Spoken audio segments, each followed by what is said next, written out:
NGBN TV, a network for men in their 40s, 50s, and 60s, coming January 2024. This is the rundown with Rubio for Monday, November 6th, 2023. Everything happens for a reason. Historical monuments in Washington, D.C. were vandalized and desecrated this weekend by pro-Palestine protesters on Saturday. White House barrier, Ben Franklin statue, Andrew Jackson statue. They spray painted them. They put garb on them. They put flags all over them. They were climbing them. They were doing whatever they want to do, and no one got arrested. This is a real tough one for Joey B, because he can't come down hard on them because he just put out this anti-Islamophobia thing on Friday with Kamala. And now he's in a tough situation because he's towing the line on both sides. He can't do too much pro-Palestine because then he can't do pro-Israel. So nothing happens. Everything they do what they want. And I don't know what the solution is here. He's going to have to come down on one or both sides and just, or just let them go, do what they're going to do in the Middle East. I don't know what the answer is for this one, but you can't just let people vandalize statues and do all this stuff. Or maybe you can after 2020. I don't know. There are winners and losers in life. Elon Musk goes on the Joe Rogan show and says Twitter was simply an arm of the government and Republicans were suppressed at 10 times the rate of Democrats before he bought it for $43 billion. He kind of joked like, oh, I bought this to save civilization, and ha ha ha. It's actually kind of true. I mean, before he got it and changed it to X, formerly known as Twitter, it was just suppressing everything a Republican said. So if you were on the right side of this and against the left, you could say certain things and no one could hear it. Suppressing just means that instead of you reaching, say, you had 100,000 followers, only 10,000 followers would see it. And so it couldn't spread. And like we talked about, they did this with Hunter Biden's laptop where you couldn't even direct message about it. And they did it with the Rona as well. Like if you said, hey, ivermectin, yay, rah, rah, rah, it was whoop.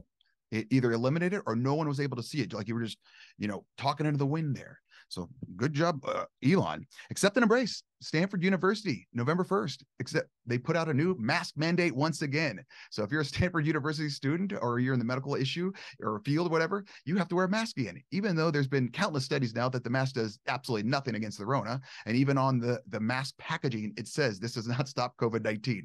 So I don't know what you're doing. You just have to, if you're in California, accept and embrace what you're doing. Working hard is not enough. This is not a good story. A high school female lacrosse player was playing against another team in Massachusetts. Massachusetts has a the Equal Play Act, where if you're a dude and you want to play on the chicks team, you can do that because it's equal play. You identify that day or something, and Merry Christmas. You're a girl now, and you can play. Well, this guy gets lacrosse, boom, shoots the ball, and hits this girl in the face, knocks out her teeth, blood everywhere. She's screaming like a hyena, which, yes, this would hurt. If you've ever felt a lacrosse ball, it's like a rubber shot put. I mean, it'll do a lot of damage on your body, let alone your teeth. Both teams screaming around, getting out of there because it's so horrific and graphic. The crowd is boo, boo, boo, boo. Hey, man, if you saw that there was a dude on the other team and your daughter is playing, that's on you for not saying, oh, no, my kid's not playing today. We're just in full protest of this. At some point, the girls have to stand up for themselves, or this is going to happen more and more and more and more. And last story, confidence is the key. Caleb Williams, he's a Southern California quarterback and Heisman Trophy winner last year. He's been having kind of a rough year this year. They thought, okay, he's going to be obviously the back-to-back winner. He's not doing it. This Saturday, they lost a huge game to the Washington Huskies.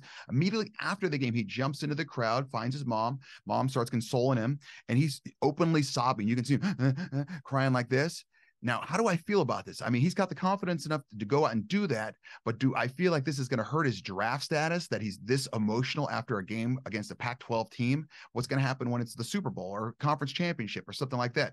I don't know if this is a good look for him at all. I'm all for being emotional. You know me, I'm Mr. Hallmark movies and all that, but it might have been too much emotion right there, right in the crowd where everyone can see you, especially with social media nowadays.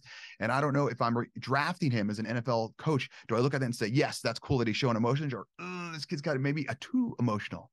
I don't know. If you have any questions, you can email Rubio at therubiomethod.com.